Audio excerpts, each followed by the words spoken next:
سعادة وروقان ومشاعر جميلة. من فضلك لو الحلقة دي جات لك تابعها كويس جدًا، لإن هي إن شاء الله بإذن الله هتغيّر حياتك للأحسن، وهتحس بسعادة غامرة لو طبّقت الموجودة فيه. مش كده وبس، ده لو أنت كمان اشتركت في قناتي، عملت لايك وشير سبسكرايب وتابعتني، صدّقني حياتك هتتغيّر. حاجات كتيرة في حياتك هتتغيّر، أحزانك هتتغيّر، مشاعرك هتتغيّر، حياتك هتبقى أجمل. النهارده هاتكلم عن حاجة مهمة جدًا، جدًا، جدًا، عن الحياة. إيه؟ هاتكلم عن الحياة إزاي؟ مش فاهم يعني قُل لي. بُص يا سيدي، يا ترى أنت بتشوف الحياة إزاي؟ يا ترى أنت بطريقة تفكيرك أو عينك بتشوف إيه في الحياة؟ الحاجات الحلوة والّا الحاجات الوحشة؟ أغلب الناس للأسف الشديد بتبقى مشاعرهم سلبية، بيعيشوا خنقة، بيعيشوا ضيق، بيعيشوا مشاعر مش كويسة، بيعيشوا في الأحزان، لإن عينيهم وتفكيرهم مش مدربينه على إن هو يشوف الحاجة الحلوة أو الجميلة في الحياة. لمّا الإنسان يكون عايش ما بيشوفش غير الحاجة الحلوة اللي في الحياة، حياته بتبقى فعلًا جميلة. هاضرب لك مثال، في الحياة اللي إحنا عايشين فيها ديّة في حاجات جميلة جدًا، زي الأنهار، زي الشجر، زي الشمس، زي النجوم، زي الناس الكويسة، زي المشاعر الحلوة، زي البحر، زي الناس اللي فيها صفات جميلة، وفي برضه حروب ومآسي ومشاكل وحاجات كتيرة. يا ترى أنت بتركّز بقى على إيه؟ تفكيرك بتركّز فيه على إيه؟ هل أنت بتركّز على الحاجات الجميلة؟ هل أنت بتركّز على الطبيعة الجميلة بتاعة ربنا؟ هل أنت بتركّز على الناس الكويسة اللي في حياتك؟ هل أنت بتركّز على النعم الموجودة في حياتك وبتعيش بالامتنان والشكر في حياتك؟ والّا بتركّز على المشاكل وفلانة حصل لها إيه وعلان حصل له إيه والمشاكل والكوارث اللي بتحصل في الحياة؟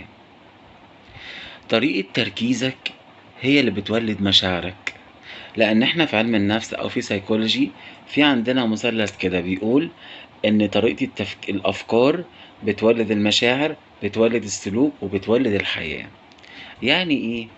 يعني الإنسان اللي تفكيره جميل أو عنده أفكار إيجابية تمام، بتبقى مشاعره إيجابية وتبقى حياته كمان إيجابية وجميلة، بيبقى في مشاعر سعادة في حياته، بيحس بمشاعر جميلة جدًا. العكس صحيح.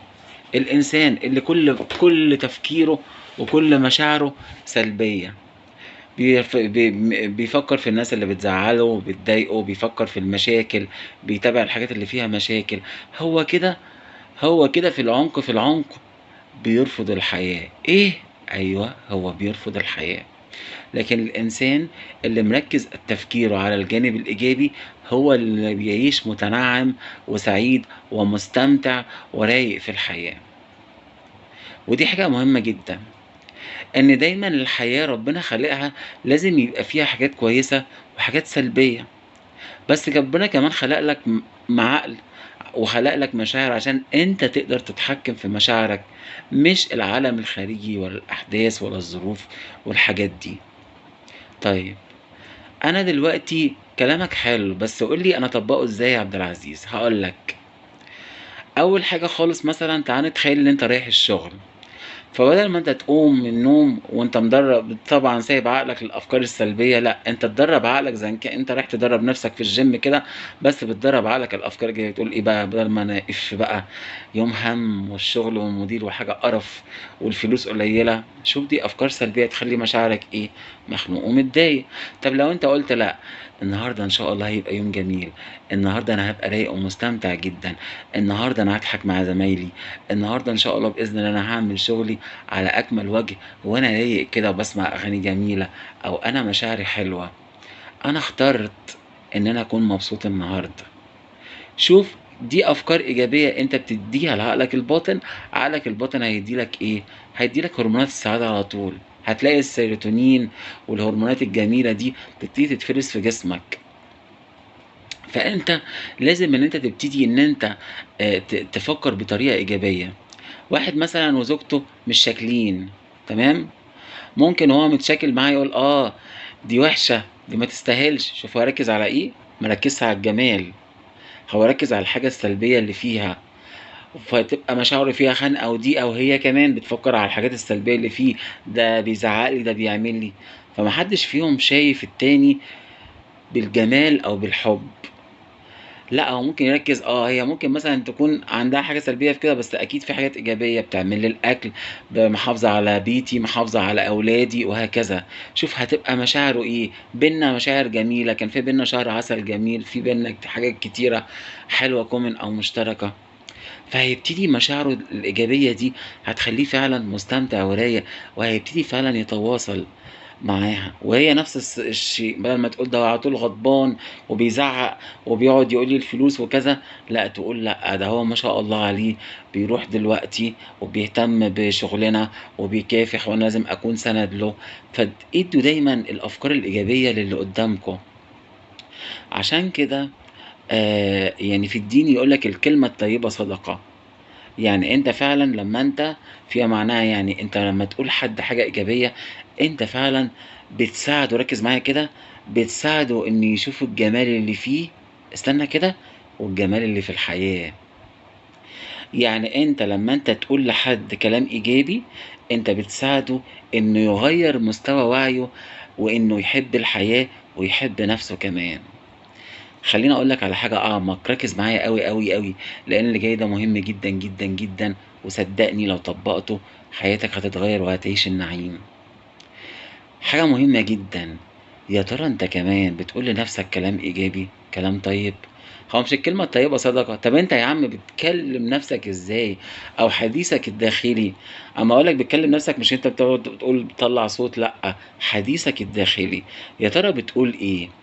أنت بتقول مثلًا أنا جميل، أنا شخص حلو، أنا شخص باحب الخير، أنا منفتح على الناس، أنا باحب الناس، أنا متقبّل الناس زي ما هُم، والّا بتقعد تقول لنَفْسك لأ، أنا مش حابب فُلان الفُلاني، أنا فيّا عيوب، وتقعد تجلد لإن في جلد الذات ومشاعر الشعور بالذنب المفروض مشاعر الشعور بالذنب أمّا أنت تعمل حاجة سلبية بتستغفر منها وخلاص وبتنتهي، في ناس عندها بقى إيه، تقعد تجلد في ذاتها والحاجات دي، والّا أنت بتتعامل مع نَفْسك إن أنا باحبّني، أنا باقدّرني، أنا باشوف جمالي الداخلي، أنا باحب تعاملي مع الناس، أنا شخصية إيجابية، أنا إنسان مثقّف، أنا إنسان واعي، بتبُص لنَفْسك على الحاجات الإيجابية وبتكلّم نَفْسك بطريقة إيجابية والّا دايمًا تقول في ناس تقعد تقول كده إيه، أصل أنا جاموس، أصل أنا ما بافهمش، أصل أنا حمار، أصل أنا، أصل أنا، أصل أنا. فبرضه صدّقني من ضمن إن أنت حياتك تكون جميلة، هو إن أنت تركّز على الجمال اللي جواك.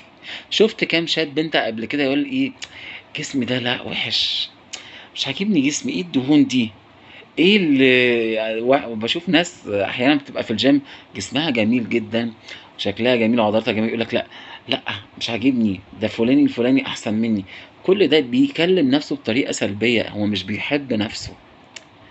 لكن هو لمّا يقول أنا شكلي كويس وجميل وباحاول إن أنا أحسّن من نَفْسي ومن شكلي ومن صحّتي، ده هيكون سعيد طبعًا وهيكون مستمتع وهيكون رايق. فأنت حِب الحياة.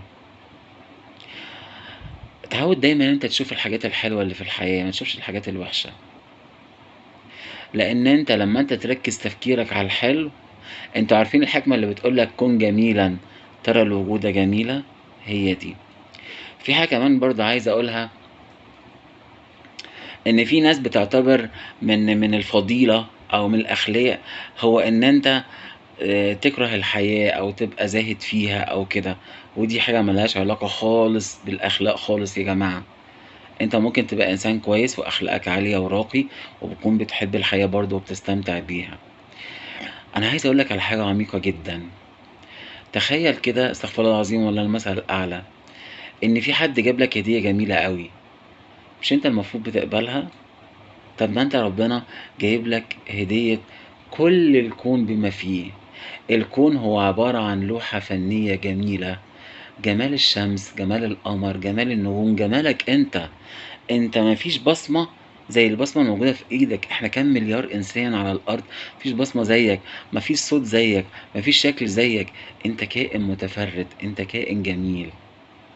السما موجودة عشانك والأرض والنجوم، إزاي أنت ما تحسّش بالجمال ده وتقعد عشان فكرة سلبية تقعد في البيت وتقعد مكتئب وزعلان وأصل فلان قال لي وأصل فلان عاد لي وكذا. حاجة كمان أكبر من كده هو إن أنت تركّز على الجمال الموجود في الأشخاص، وما تحطّش حُكم على حد، ما تقولش فلان ده وِحِش، فلان ده سيء، لإن الحكم ده بتاع ربنا، إن الحكم إلا لله. لكن أنت عشان يبقى أنت مشاعرك جميلة، بُص في وسط العيوب للشخص ده على الميزة الجميلة اللي فيه، أو وسط العيوب في الإنسانة دي على الميزة الجميلة اللي فيه. أنت كده بتتواصل مع الأشخاص الآخرين. حِب حياتك، عارف تخيّل الحياة دي كأن هي مثلًا بنت جميلة، أو لو أنتِ بنت تخيّلي الحياة دي كأن هو ولد جميل، وعاملِك يعني أنت بنت جميلة بتعاملها وتشوف جمالها بس، ما بتشوفش الحاجات السلبية اللي فيها. اتكلم دايمًا عن الحاجات الحلوة، لإن ده بيشحنك سعادة. اتكلم دايمًا عن الحاجات اللي أنت بتحبها، اتكلم دايمًا عن النعم. أصل ربنا قال في القرآن فيما معناه وإما بنعمة ربك فحدث. الناس اللي بتتكلم عن الشكوى و وعن الحاجات الوحشة، أنت كده بتدّي نفسك الاكتئاب، عقلك الباطن بيترجم ده لاكتئاب. حتى لو أنت بتعمل كده لأ، أنا مش عارف إيه وكده، لأ، أنت فعلًا بتأذي نفسك بدون ما تحس. كُن جميل ترى الوجود جميلة، والجمال ده صفة إلهية. أنت درّب عينك على إن هي تشوف الجمال. أنا لمّا بابُص لعصفور باشوف جماله باقول له: "الله يا رب أنت إزاي عامل سبحان الله، عامل العصفور ده بريشه والألوان المتناسقة الجميلة بتاعته." لمّا باشوف الشجرة وأنواع الورود الجميلة وأنواع الشجر، الروائح، البرفانات، العطور، ريحة الليمون، اللافندر، الروائح الجميلة. انفتح على كل ده، واتكلم دايمًا عن الحاجات اللي بتحبها، واتكلم دايمًا عن الحاجات الجميلة اللي في حياتك. هتلاقي نفسك أنت بقت مشاعرك جميلة واللي حواليك كمان صدّقني. فشوف الجمال دايمًا، وأنصحك بجد اللي أنت تشوف الحلقة دي مرّة و2 و3 و4 و1000، لإن كل مرّة هتلمس حاجة جواك، وهتحس إن أنت فعلًا في حاجات جواك جميلة بتحصل، وحياتك بتكون أجمل. ولو أنت بتحب نفسك وتحب حياتك أكيد لازم هتعمل لي like وsubscribe وshare، لإن أنا جزء من جيت في طريقك عشان أخلّيك تعرف جمال والسعادة الموجودة في الحياة. تشترك لايك وسبسكرايب وشير. باحبكم أوي، باتمنى لك النهارده كل السعادة، كل الوفرة، كل المسرات، كل النعم، كل المشاعر الجميلة. سلام.